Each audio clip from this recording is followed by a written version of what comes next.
La semana pasada hicimos un excursus, un paréntesis, respecto al Espíritu Santo en la elección de un nuevo Papa. Y justamente hoy, que estamos haciendo esta clase, fue elegido el nuevo Papa, el Papa León XIV. Entonces, bueno, sería interesante que diéramos nuestras impresiones, nuestras esperanzas, nuestras opiniones respecto a esta elección. ¿Quién Buenas noches. Pues a ver, a Hola, mí me parece que algo muy interesante es que es matemático, pues que como que tiene esa conexión entre la teología y la ciencia, me parece que hay una buena conexión ahí. No sé si estaré equivocado. Pues no sé, son muchas las sí, expectativas, pero la verdad, no sé, esperemos a ver qué nos dice la vida y qué nos dice Dios y el Espíritu Santo. claro, porque también todo papa se va como convirtiendo. Entonces, claro, lo que tú mencionas de que él es matemático, licenciado en matemáticas, así que es un matemático, científico en ese sentido, y yo creo que calza muy bien con todo el tema de la inteligencia artificial, la cual se basa principalmente en cuanto a su influencia a nivel global, público, político, a los algoritmos. Los que saben muy bien de algoritmos justamente son los matemáticos. Entonces, en eso él no va a ser ingenuo. Por lo tanto, lo que tú destacas, yo lo encuentro también muy, muy positivo. ¿Qué más?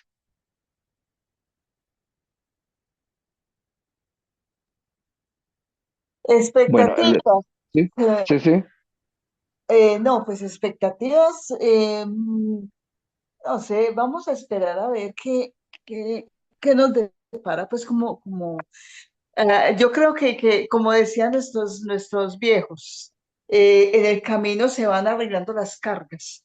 De pronto, de acuerdo a lo que el nuevo Papa encuentre, las dificultades que encuentre, los problemas que encuentre, pues él irá dando soluciones a todos estos problemas, porque de verdad que veo nuestra iglesia católica, la veo como muy desunida, muy fría. Vamos a ver de pronto qué puede hacer el nuevo Papa.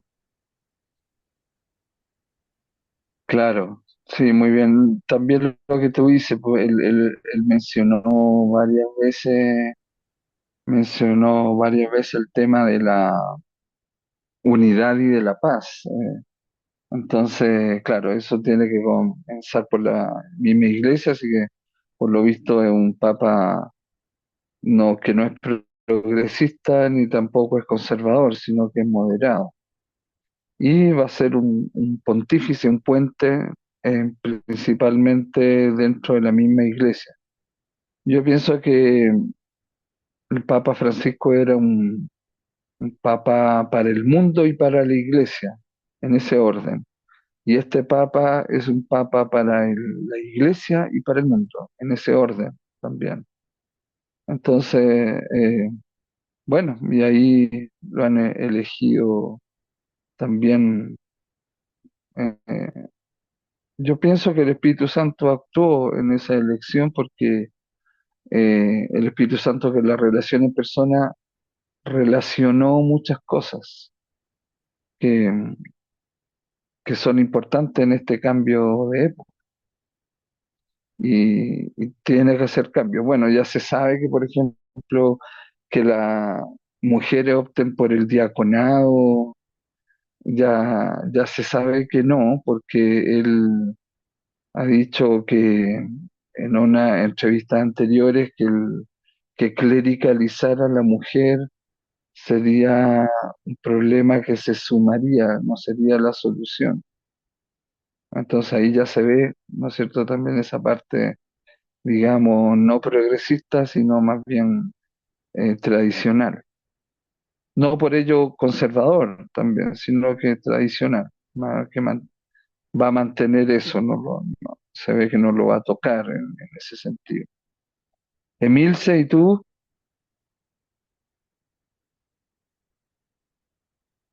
qué impresión te ha dado este Papa? ¿Qué expectativas tienes? Ay, Gabriel, no, pues hay que esperar a ver cómo va a ser, pues él, no sé, pues sí, hay que Yo, esperar a ver, ajá. Sí, yo sí, sentí que cuando salió la fumata blanca, ¿no es cierto? Ya era una locura eso, ¿verdad? ah, Y sí, la pero la gente muy expectativa. emocionada, Sí, pero cuando él salió, como que la gente quedó no defraudada, sino como con un signo de interrogación, como en todo sí, caso él igual, en todo caso él igual era papable en algunos medios, yo ya había leído de que él tenía posibilidad también de ser papa, incluso el cardenal chileno que estuvo ahí también. Entonces, eh, pero claro, como tú dices, hay que darle la oportunidad, ¿no es cierto?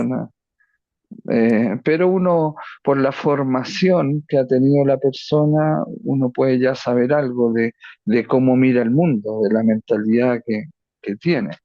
Él es, ah, claro, por ejemplo, el Papa Francisco era jesuita, ¿verdad? Este es agustino. agostiniano, Entonces, sí. sí, Agustino. Claro, creo que estuvo ahí en Fratese colocaron una foto de cuando estuvo él en Aranjuez, ahí Ah, donde que hay una comunidad de agustinos y estuvo de ahí agostiniano, sí, ahí muy cerquita de donde yo vivo. Sí, en sí, Aranjuez hay un colegio que es agustiniano y todo ahí detrás de la iglesia de San Nicolás, pues que llama la iglesia principal de ahí del parque de Aranjuez. Pues que claro que ah, como la más acá más conocida es la San Cayetano, pero que queda ahí en todo pues donde está el parque es San Nicolás y ahí detrásito queda pues ahí al lado queda el colegio. claro, entonces, claro, ahí estuvo, porque como él fue general de los agustinos, es decir, el superior a nivel mundial de los agustinos, viajaba mucho visitando a los países y las comunidades de agustinos que había en los países. Entonces, claro, con toda seguridad estuvo ahí cerca de tu casa. Sí, entonces, A unas cuantas sí, cuadras, pero sí. claro, estuvo muy bien, así que estuvo en Medellín y ahí cerca de tu barrio, ¿eh? Bueno, Ah, sí. entonces, De todas maneras lo sentimos muy latino porque como él vivió tantos años en Perú, pues en su misión, entonces también es como muy emocionante también, pues sí, él es de América, claro, pero también ya muy cerca, pues lo sentimos como muy latino. claro, la mamá era latina, por eso tiene esos rasgos latinos, bueno, es típico, el típico gringo. Nacido en Estados Unidos y también de ascendencia francesa. Ah, Eso es, claro. Y en Perú, 20 años. Vivió y me imagino que obtuvo la nacionalidad para poder ser obispo. Seguramente el Vaticano le dijo que si tuviera la nacionalidad peruana para poder que lo nombraran obispo de allá o llegar a un alto cargo, ¿no es cierto? Ahí yo creo que eso estaba como pensado. Y el Papa hace poco lo había hecho, hace unos 2 años lo había hecho cardenal, así que, y estaba encargado de los que nombran los obispos, así que yo lo veo a él más moderado. Lo de Agustín es muy bueno, en el fondo va a volver a algo más racional que emocional, yo creo, porque la misma matemática, ¿no es cierto?, es algo más que es más racional. Entonces, pero esperemos que sea cercano y un buen pastor, dicen que sí. Y, y bueno, con la mentalidad que fue formado en filosofía y todo eso, esperemos que sea un, un buen guía, digamos, yo creo que va a ser un buen orientador. Y se ve que el interés de él, como se tomó el nombre de León XIV, es decir, como en sucesión de León XIII. León XIII fue un pontificado bien largo, terminó en 1903, o sea, igual hace más de un siglo, pero eh, fue las primeras, por ejemplo, los papas que han sido filmados, que están en televisión, la filmación más antigua era de León XIII, que existe. Y eso quiere decir que el Papa también dialogaba, León XIII, con el mundo y le interesó mucho la parte social y de hecho ahí comenzó con él la doctrina social de la Iglesia, con la Rerum Novarum. Yo le estudié mucho eso en la universidad también, así que por lo tanto también las pastorales sociales, yo creo que le va a dar más protagonismo en las diferentes diócesis, así que también deben estar contentos los de pastoral social. Y bueno, y en ese y también lo bueno que estuvo en la Amazonía, misionando peruana, en la Amazonía peruana, entonces quiere decir que también le interesa mucho el tema del cambio climático y de hecho eso lo conversaba mucho con el Papa Francisco, así que va a haber una continuidad en ese sentido. Yo creo que en el pensamiento y en eso va a ser una continuidad, va a permanecer, pienso yo, más la tradición y en cuanto a la forma, va a ser más como él es misionero y ya ha ido a muchas partes del mundo, ya conoce y ha estado en varios países donde han estado donde está la presencia agustina y por lo tanto ahí habría que ver esa parte muy, muy bien. Bueno, todo este tema del Espíritu Santo. Entonces el tema de hoy es el Espíritu Santo en un pueblo de profetas. Vamos a basarnos en el libro de los Números del Antiguo Testamento, los Números, capítulo 11, versículos 16 al 17, y acá me faltó, veo que me faltó, voy a tener que corregirlo. Eh, también, bueno, del 17 y también del versículo 24 al 30. Ahí está completado.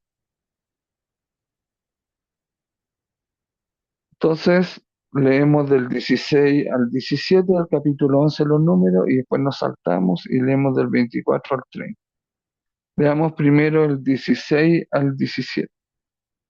Dice, entonces Yahvé dijo a Moisés, reúneme 70 varones de los ancianos de Israel, que tú sabes que son ancianos del pueblo y sus principales, y tráelos a la puerta del tabernáculo de reunión o a la tienda, y esperen allí contigo. Y yo descenderé y hablaré allí contigo, y tomaré del espíritu que está en ti, y pondré en ellos, y llevarán contigo la carga del pueblo, y no la llevarás tú solo. Entonces, veamos esa parte primero. El Señor, Yahvé o el Eterno, ¿no es cierto? Estamos en en un idioma, en una mentalidad más bíblica del Antiguo Testamento.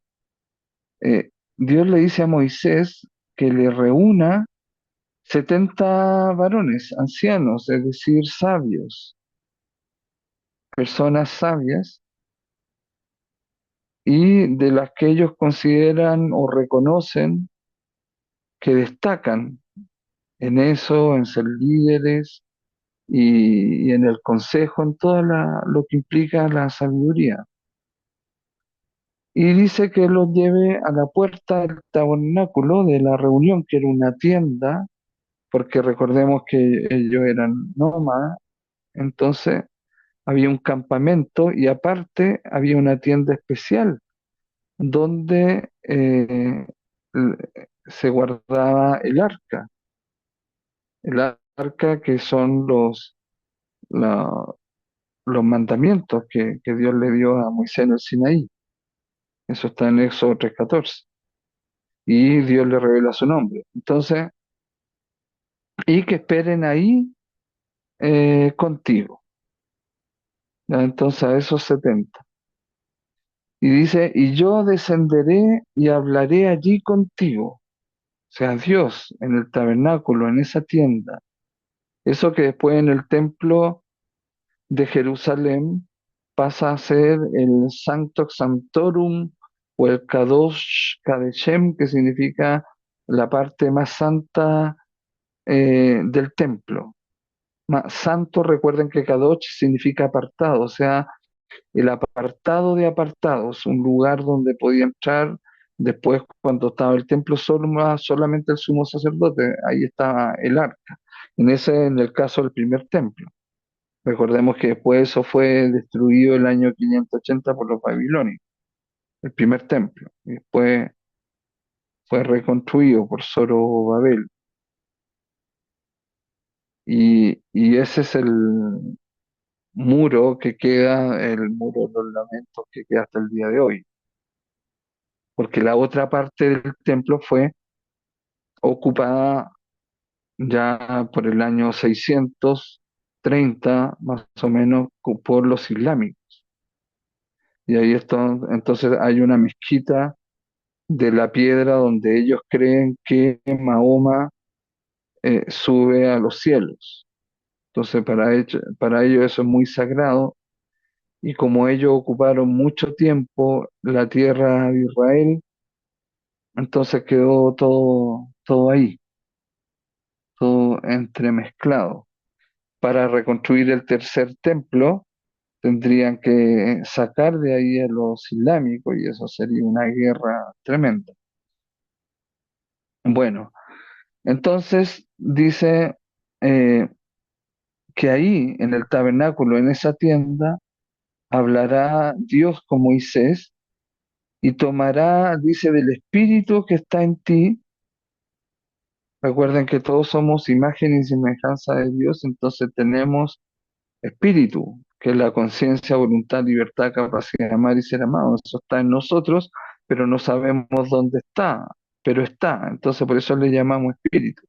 Y de ahí, del espíritu que está sobre Moisés y el espíritu que le da el mismo Yahvé, él va a poner, va a sacar de ahí, ¿no es cierto? Y los va a poner sobre los 70 ancianos.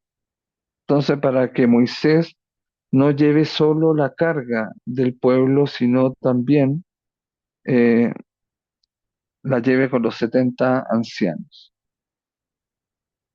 Bien.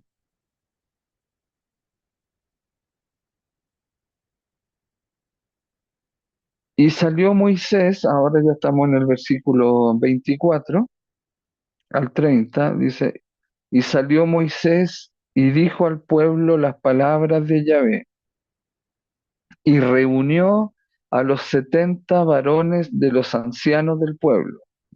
Recuerden que Moisés tuvo que decir todo esto al pueblo para que surgieran, ¿no es cierto? Y ellos mismos los nombraran, los propusieran, o los empujaran, o le dijeran, aquí están, y con eso reunió a los 70 varones de los ancianos del pueblo, de la gente que era destacada por su sabiduría, por su relación con Dios, por todo, por su fe, por su entrega, etcétera. Entonces, y los hizo estar alrededor del tabernáculo o tienda, alrededor del tabernáculo donde estaba ahí el arca.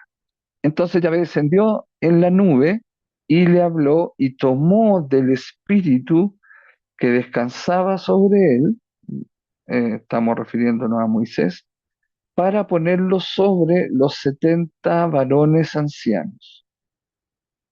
Y cuando el espíritu descansó sobre ellos, profetizaron, pero no volvieron a hacerlo más. En ese momento lo hicieron.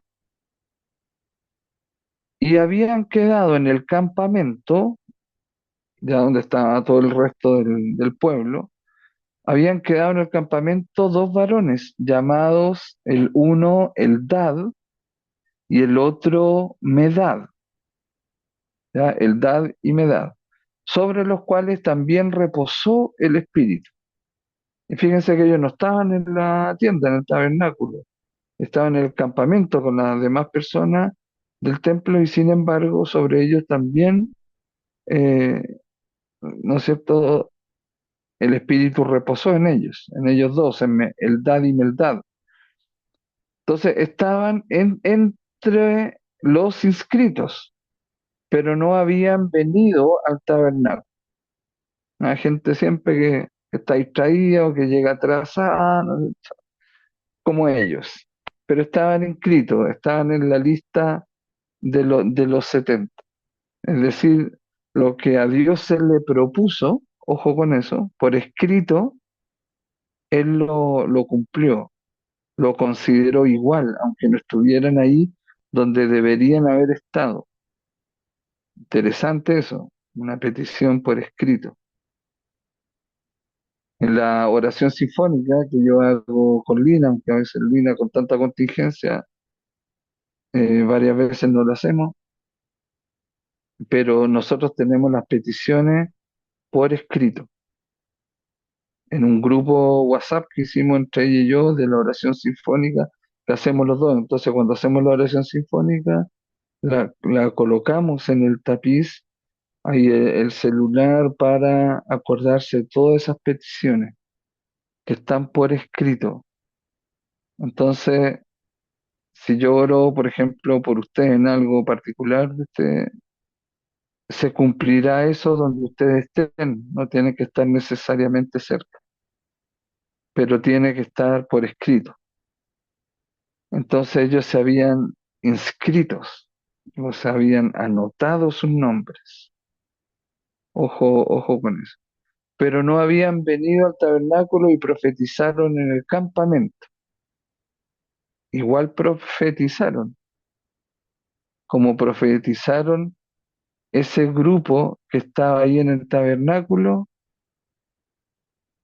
de los 70, deben haber elegido a más, de 70, pero llegaron y contaron ahí seguramente en el tabernáculo, en esa tienda, los 70, pero deben haber sido inscritos más de 70. Y entre ellos estaba Eldad y Medad, y sin embargo igual profetizaron. Y corrió un joven y dio aviso a Moisés. Chismoso nunca falta, ¿verdad? Que quiere dar la noticia. Entonces, y corrió un joven y dio aviso a Moisés y dijo, Eldad y Medad profetizan en el campamento, no están aquí, profetizan allá. Entonces respondió Josué, hijo de Nun, ayudante de Moisés. Se va a ser el Josué que todos eh, conocemos, ¿no es cierto? El que siguió después de Moisés. Moisés recuerda, y entra con el pueblo a la tierra prometida. Recuerden que Moisés no se supo muy bien qué pasó con él, pero no entró a la tierra prometida. Josué va también al monte y le dice a Dios qué pasó con Moisés y ahí él sabe que Moisés murió, entonces que él es el que tiene que tomar el liderazgo del pueblo. Pero en este instante, cuando Josué era joven, hijo de Nun y era ayudante, asesor ahí de Moisés, eh, uno de sus jóvenes, que era uno de sus jóvenes, y le dijo a Moisés, Señor mío, Moisés, impídelos, impídeselos. Entonces, es decir, que el dad y medad no profeticen, ¿no? Que no están en el grupo de los 70, entonces por lo tanto no es lo oficial es como lo de los 70 y no lo de y no de estos dos varones, el dad y medad. Y Moisés, miren lo que responde, y Moisés le respondió, ¿tienes tú celos por mí? Ya habían esos conflictos de poder y de interés,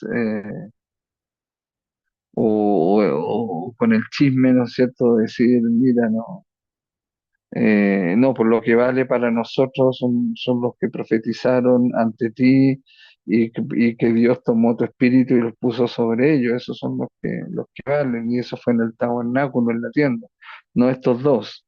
Entonces, Moisés lo menciona a Josué y dice, ¿tienes tú celos por mí? Dice, ojalá, fíjense esto, lo que dice Moisés, ojalá todo el pueblo de Yahvé fuese profeta.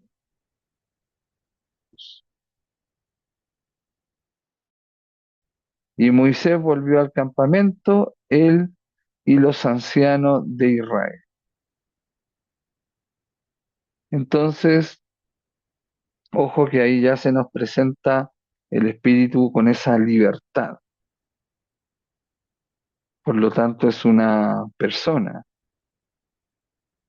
Eh, Tiene una autonomía y se posa sobre quien quiera. Por eso se sabe que el espíritu sopla donde quiere, como quiere y cuando quiere.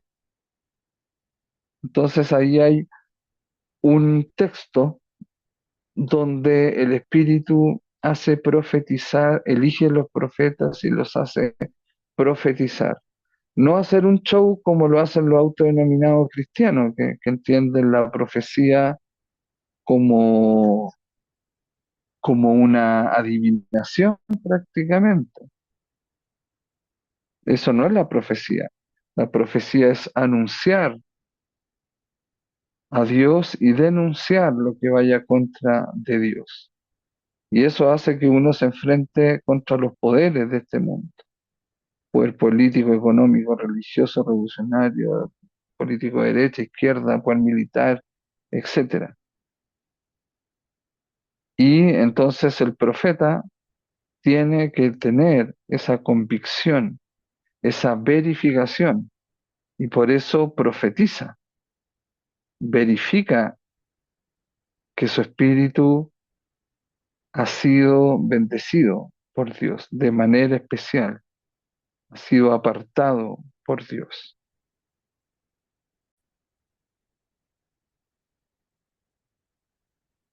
Bien, sabemos que todo texto hay que entenderlo siempre en su contexto.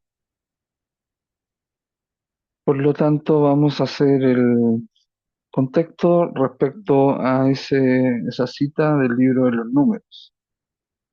Bueno, la marcha de los israelitas por el desierto fue todo una larga serie de crisis.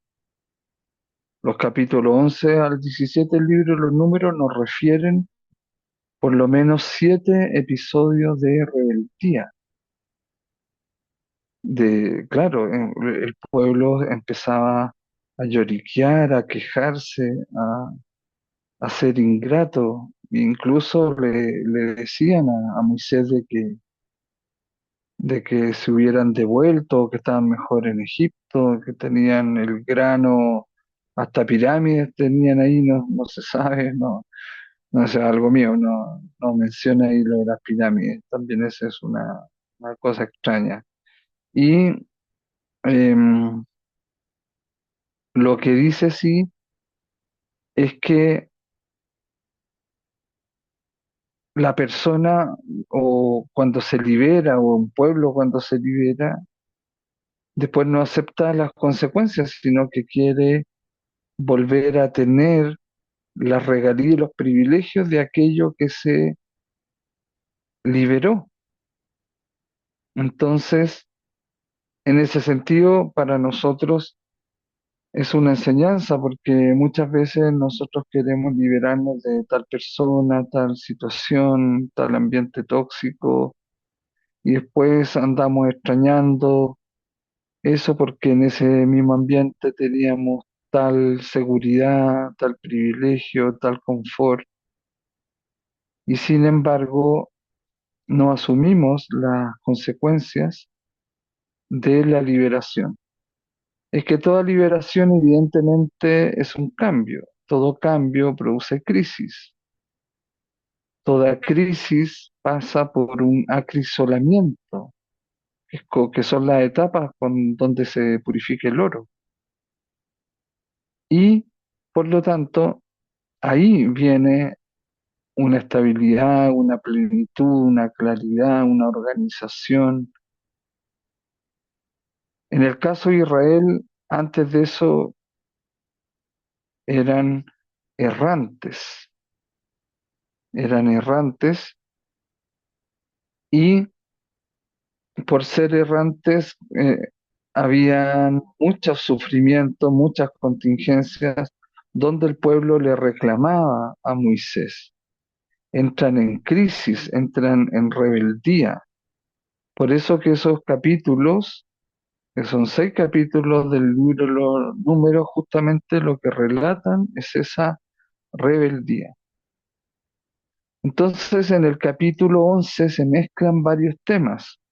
El tema de la avidez del pueblo que exige carne para comer en lugar del maná cotidiano. Claro, imagínate, está bien lo del maná, se lo distribuían y todo, pero ya después estaban cansados de eso y exigían más y más, exigían carne, no el maná que donde Dios les proveía eso y seguramente tenía muchas proteínas, muchas vitaminas. Es un misterio también respecto a lo del maná del cielo, pero era cotidiano. Pero Dios los cuidó como un papá, no los dejó a la deriva o con hambre. Pero evidentemente el pueblo empezaba a añorar el lugar de donde fue liberado y le empezaba a decir a Moisés, allá teníamos agua, teníamos carne, teníamos granos, teníamos... Sí, pero eran esclavos. Entonces la gente prefiere muchas veces esclavizarse a un sistema, y eso ha pasado siempre en la humanidad, a liberarse de un sistema con las consecuencias que eso conlleva. La crisis, el acrisolamiento, pero después un oro puro, una plenitud, una estabilidad. Bueno, esto provoca el desaliento de Moisés, evidentemente, único responsable de dirigir al pueblo e incapaz de alimentar. Mucha carga para el pobre Moisés, que los había liberado.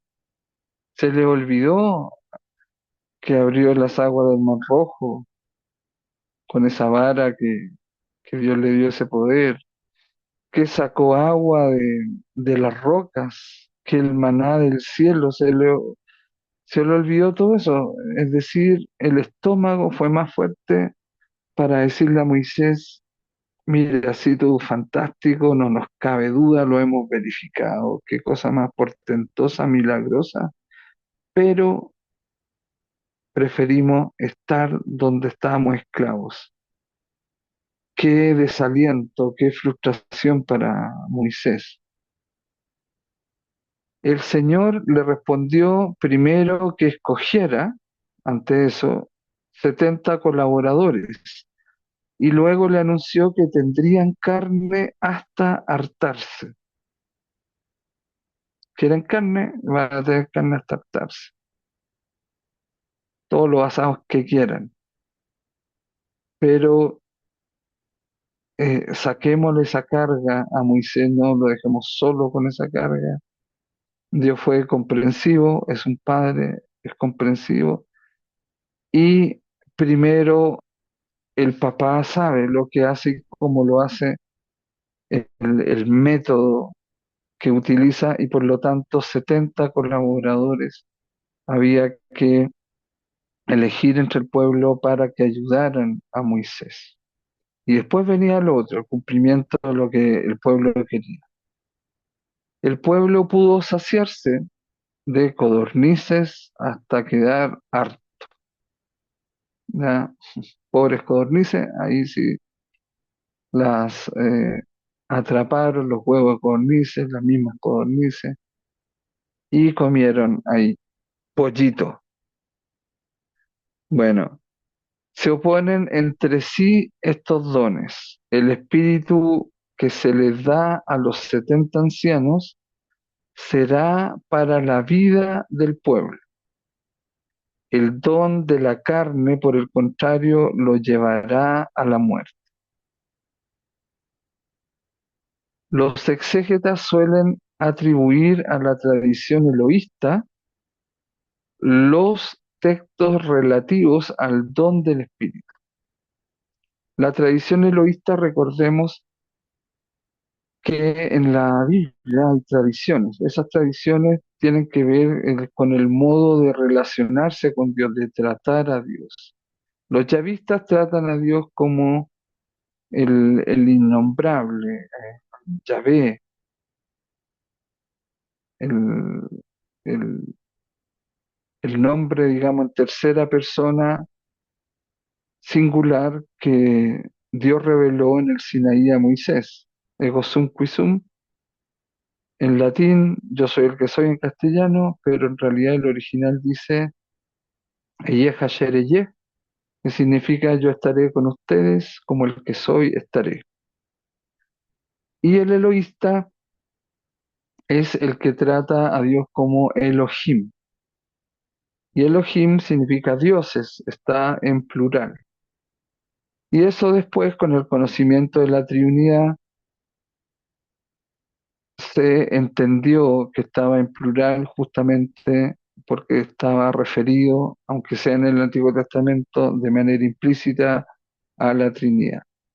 Y la otra tradición es la sacerdotal, cuyas narraciones tienen que ver con intereses de los sacerdotes, de los dirigentes sacerdotes, con la religión propiamente más organizada en el pueblo.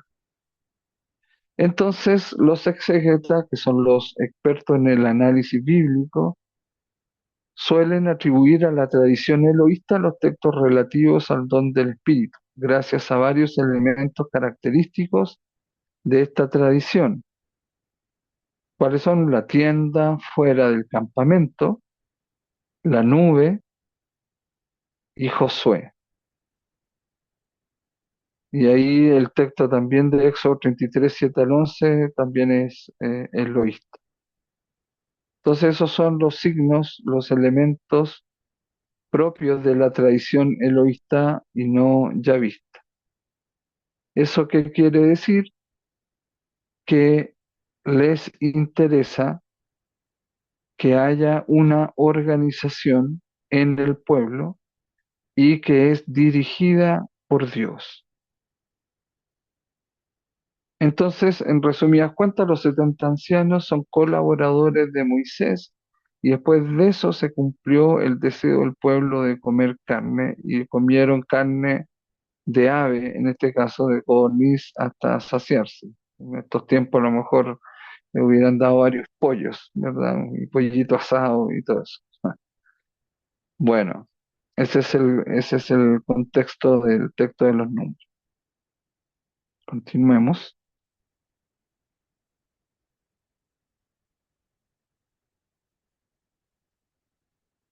los 70 ancianos. Hablemos sobre eso ahora.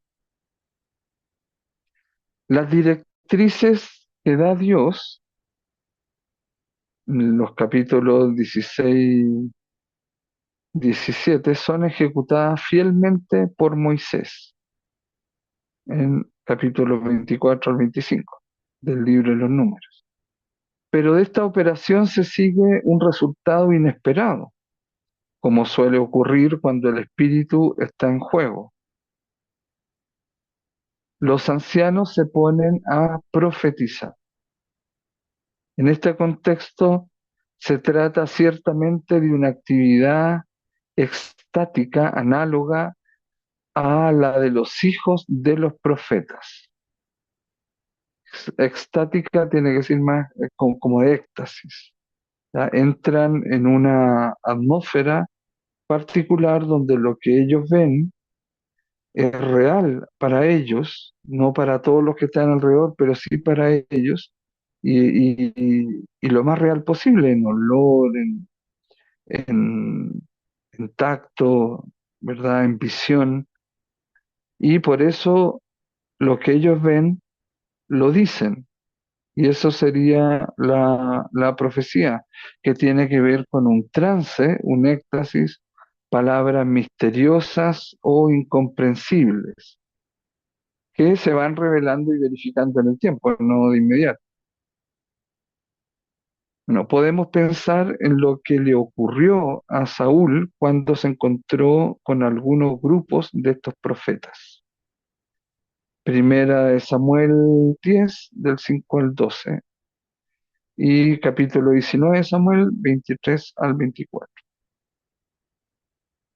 Pero este carisma extraordinario no es duradero, ya que los ancianos no son profetas.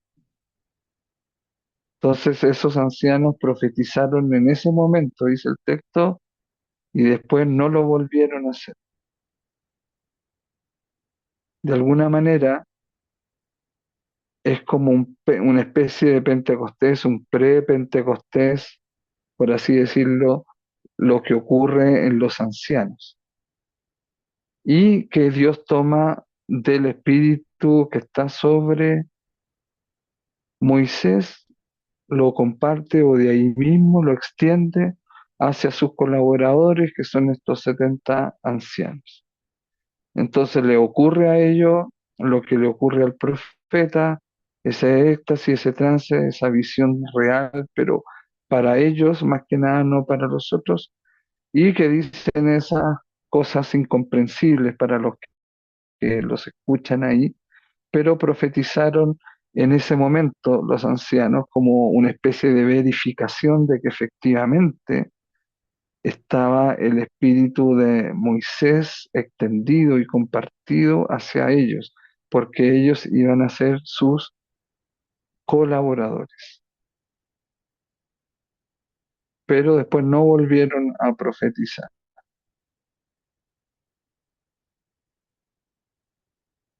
Es solo un signo entonces dado por Dios para ratificar la elección de los 70 hombres por Moisés y para autentificar su autoridad sobre el pueblo. A Moisés le piden muchas cosas, lo atosigan, le reclaman, se quejan, y Dios le dice a Moisés, es mucha carga para ti, elige 70 colaboradores, que el pueblo y yo lo vamos a ratificar. Entonces, como ocurre efectivamente eso, y la verificación que tiene el pueblo es que a ellos algo les pasa y empiezan a profetizar, aunque solo esa vez, ahí comienza entonces el pueblo a retomar su identificación con Moisés y la causa de la liberación del pueblo. Empieza a constituir Dios con Moisés su pueblo. Al mismo tiempo es una demostración de ese poder del espíritu de Moisés, que ya lo habían verificado antes. El mar rojo, el agua que sale de la roca, el maná, todo ello. Entonces, se demuestra el poder del Espíritu de Moisés, del que una parte solamente basta para poner en trance a 70 personas. Imagínense el Espíritu que estaba sobre Moisés. Basta eso, el mismo Dios lo extiende, lo comparte a sus colaboradores y los hace profetizar, los hace poner en trance. Moisés en esta ocasión no profetiza, o que es tan solo aquel con el que Dios habla. Y, y hay otros textos que muestran a estos ancianos al lado de Moisés. Acá vamos a corregir un error. Bueno, eso faltó el paréntesis en el 17. Y acá.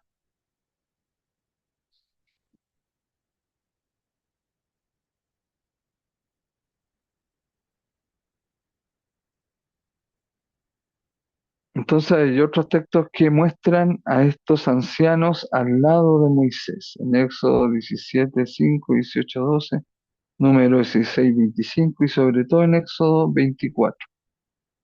Cuando la conclusión, cuando la conclusión de la alianza, o sea, dentro de la conclusión de la alianza. Se trata probablemente de los mismos responsables que los jueces o dirigentes nombrados por consejo de Jethro en Éxodo 18 según otra tradición. Son colaboradores, pero que Dios pide que los nombren, los inscriban, Él respeta eso inscrito y sobre ellos Dios comparte el Espíritu y hace posar el Espíritu también en ellos. Entonces, muy importante eso que hemos dicho de inscribirse, de nombrarlo, de escribirlo. Y ahí uno mismo verifica eso y Dios mismo también lo verifica. En el caso de una petición o una oración, es algo que constantemente se va haciendo. Y hasta que se cumple, y después que se cumple, uno ora por otras peticiones. Así lo hemos hecho nosotros en la oración sinfónica. Trance entonces a 70 personas, los colaboradores de Moisés, para que Dios esté con ellos. Y Dios habla con Moisés particularmente. Por lo tanto, Moisés es el que comparte el espíritu que está sobre él. Bien, sobre el Dad y Medad. La historia continúa luego con el relato de esos dos hombres que también se pusieron a profetizar a pesar de haberse quedado en el campamento. ¿Recuerdan? La fuerza del espíritu es tan grande que puede actuar a distancia, más allá del ritual previsto, que era ahí en el tabernáculo, en la tienda. Estaban entre los inscritos, eso sí, pero no llegaron ahí a la tienda, muy puntuales, o se atrasaron, o distraídos, qué sé yo. Pero estaban inscritos, señala el narrador del texto de los números.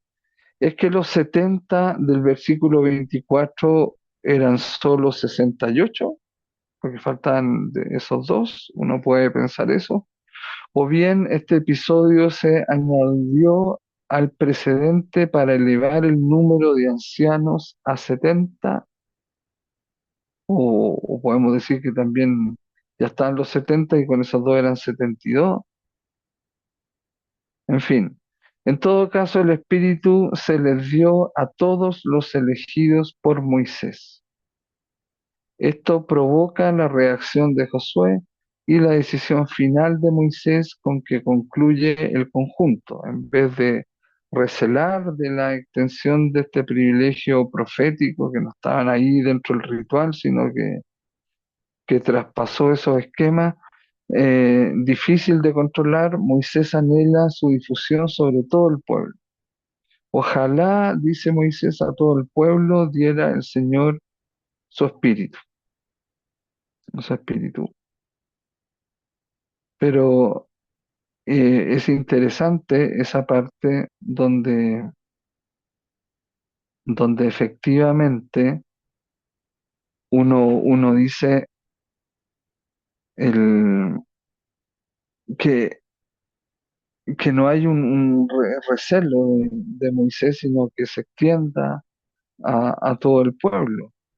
Y que no esté solo circunscrito la acción del Espíritu, fíjense, al ritual o al templo o al ritual mismo, sino que también puede estar en las personas que a lo mejor no alcanzaron a estar en el ritual, sino que igual se extiende para ellos.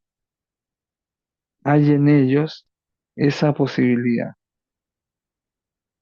Eso es muy importante también. El espíritu no solo está ahí. Eh, Eso nos hace recordar cuando Pedro a la familia de Cornelio no quería bautizarla, a esa familia de romanos no quería bautizarla y el Espíritu Santo igual bajó y los bautizó. Se saltó al Papa. Entonces, por lo mismo, eso es una muy buena enseñanza que acá también ocurre lo mismo.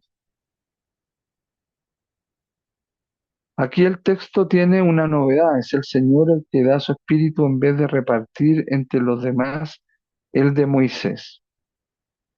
Esto trastorna las ideas tradicionales sobre las instituciones de Israel, según las cuales el espíritu del Señor se le reserva a los jefes, primero a los jueces, recordemos el libro de los jueces, que es el más antiguo de la Biblia, y luego a los reyes.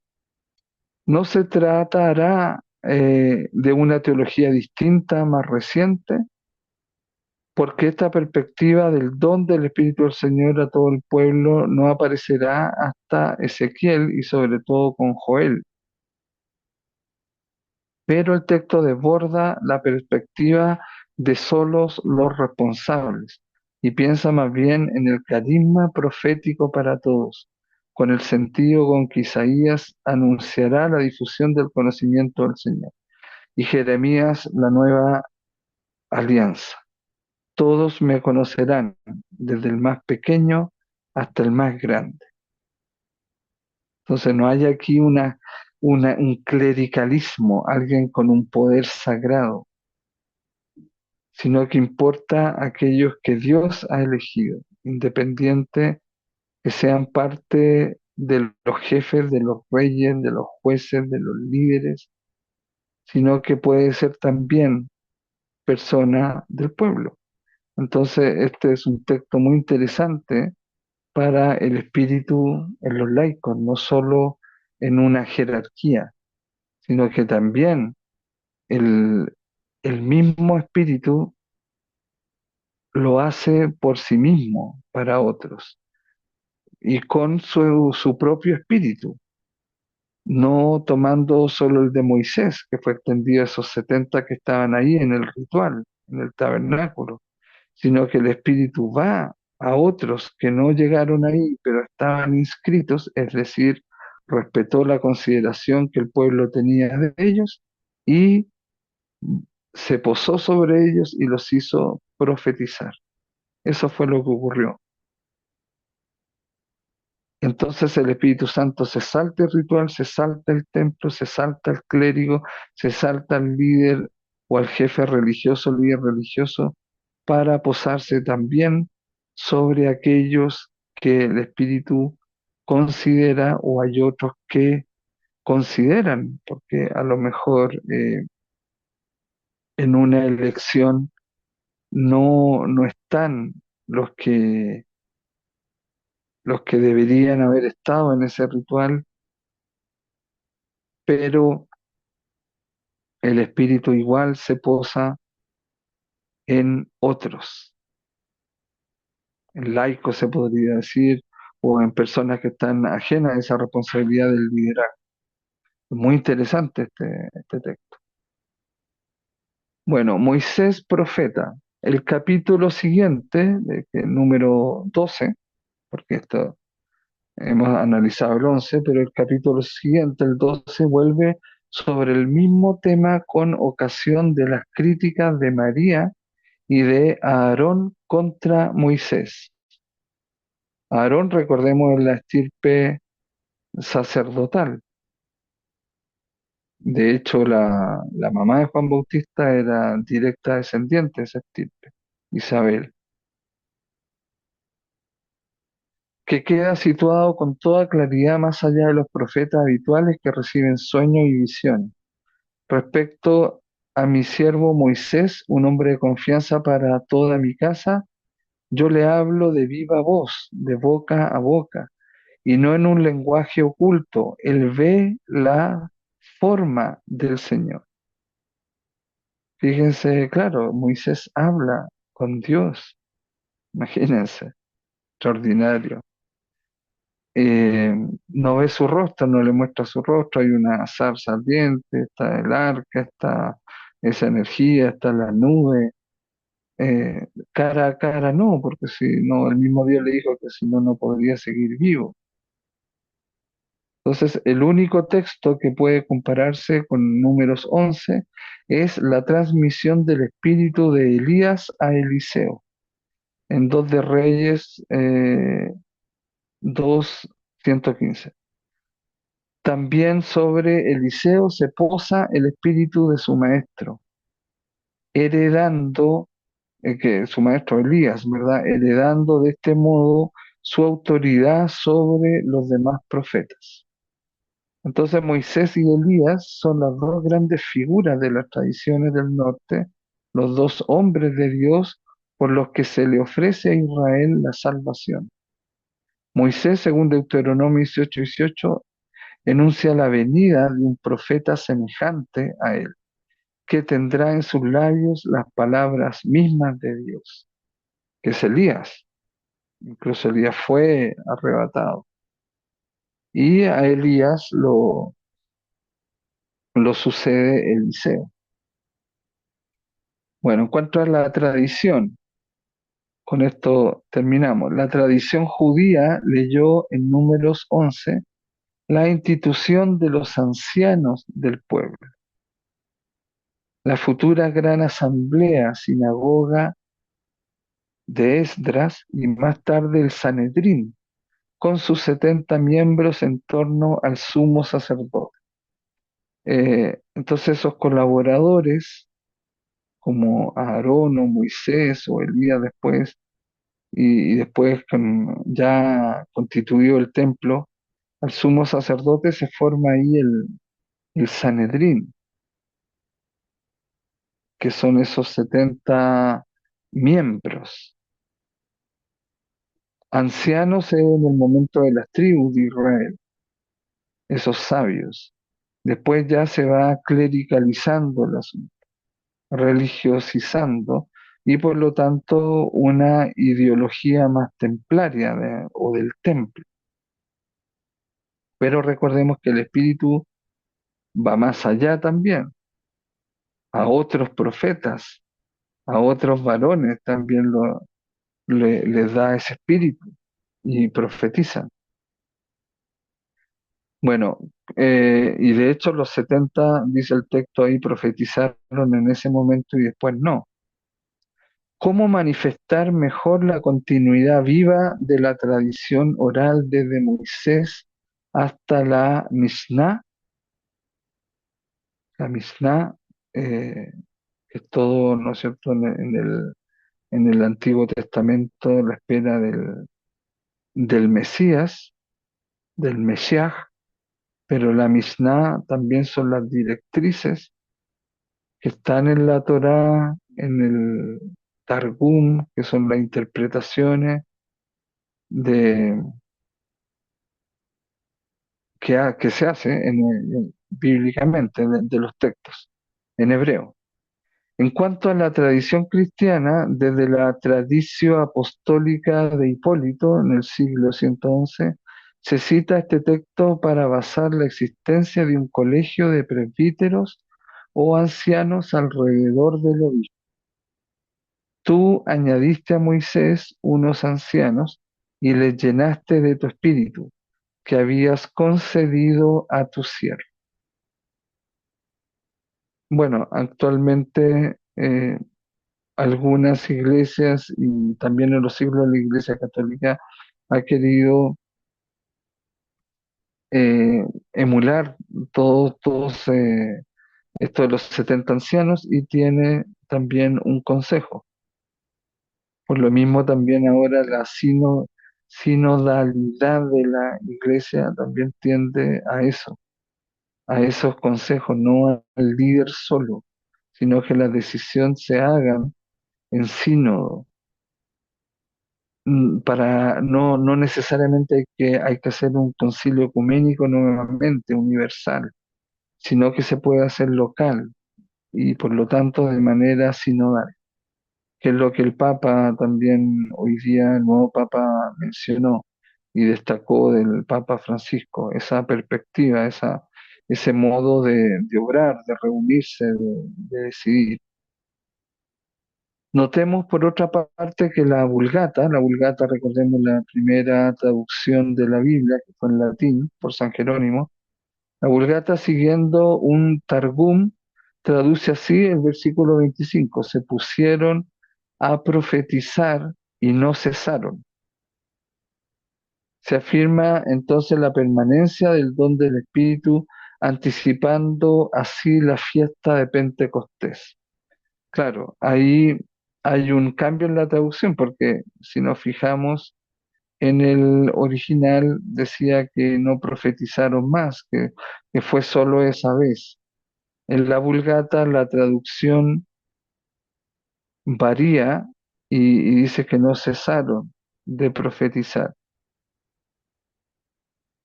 Por lo tanto, le da ese don a esos 70 ancianos. A eso ahí ya es discutible, como acá nos basamos siempre más en el original dice que no volvieron a profetizar.